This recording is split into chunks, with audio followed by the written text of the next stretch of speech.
This brings on to another topic which wasn't actually on our list, but I get a lot of comments from people. I think a lot of people have the pessimist in them, where they think that, because a lot of the lead designers and lead people at Rockstar have left, they think the game will be awful. But for example, with Red Dead Redemption 2, Rupert Humphreys, who was one of the key people for the story design for Red Dead Redemption 2, he's still there. And obviously some people say the Red Dead Redemption 2 story is too long, whatever it might be, but the actual story itself was a fantastic story. So if Rupert Humphreys is in any way, shape or form involved with the writing of GTA 6, which he will be, I cannot see it being a bad story. I just can't see it being a bad story.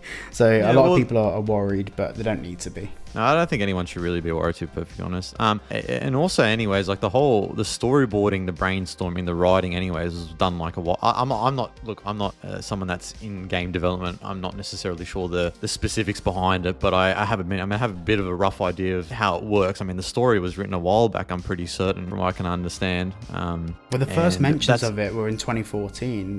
Yeah, that's like Dan ages ago.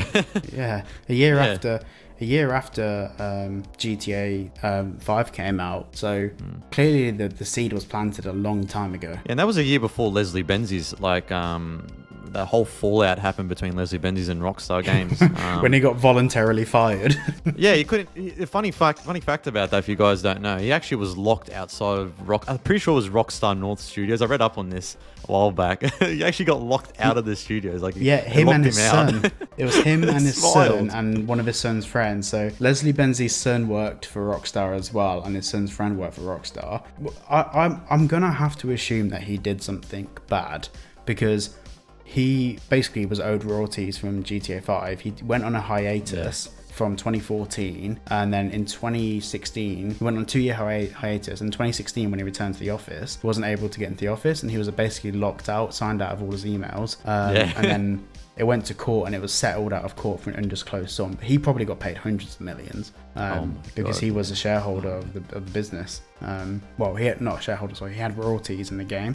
So but he took him to court over unpaid royalties, and it was settled out of court. So, but the fact is, a lot of people have said about Leslie Benzies not being involved and how awful it is. If he was perfect, he wouldn't have been ousted from Rockstar. So he probably did something. What that something is, we don't know. Whether it was embezzling money or whatever, we're not going to speculate. But they wouldn't have just got rid of him because they wanted to. There's probably a reason that none of us know. Yeah, 100%. When people say, just going back to what we're talking about in terms of GTA 6's story, or the writing, and if it will be from a narrative standpoint, not necessarily a great game in terms of storytelling or whatever. I think the things we need to keep in mind is there's a lot of veterans that are still there at Rockstar that have been pretty much pioneers of the storytelling of Rockstar games over many years. So I think we shouldn't really be worried at all, to be honest. No, exactly. And also as well, from what I can see on LinkedIn, and if you do find some developers on LinkedIn, some developers have been at Rockstar for 20 plus years, and fundamentally the key decision makers at the top of the business, they're not in control of the creative direction of the game. They're in control of the themes and topics that are explored in the game, and everything gets put through them.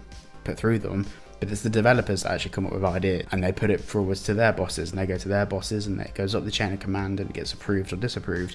So the game is not in the hands of the person that owns Rockstar Games. It's not in the hands of Sam Houser. He will be the final say, but it's not down to 3 people that left the business to make or break a game. There's a lot more to it than that. They employ 6,000 people, and probably 1,000 of those are developers. So. Well, there's different departments as well, so it's not just one man. It's crazy how huge Rockstar are, man. It's wild. Yeah, no one person at Rockstar can say they made GTA 6, because it's the biggest collective project ever. I mean, more people are involved in that than there are of any TV series. Yeah, there's so many like Rockstar studios over the world, and that are all on board working on GTA 6. Can you imagine how difficult that would be, working on one project, and there's all these people from all different studios over the world working together to get this game out of the door. This is what I was thinking about the other day. So I've recently done some editing for another YouTuber, and I'm working with one of their editors, and just collaborating on a video edit from the other side of the world, and sharing those files, and screen sharing to discuss different animations and stuff, is so complex.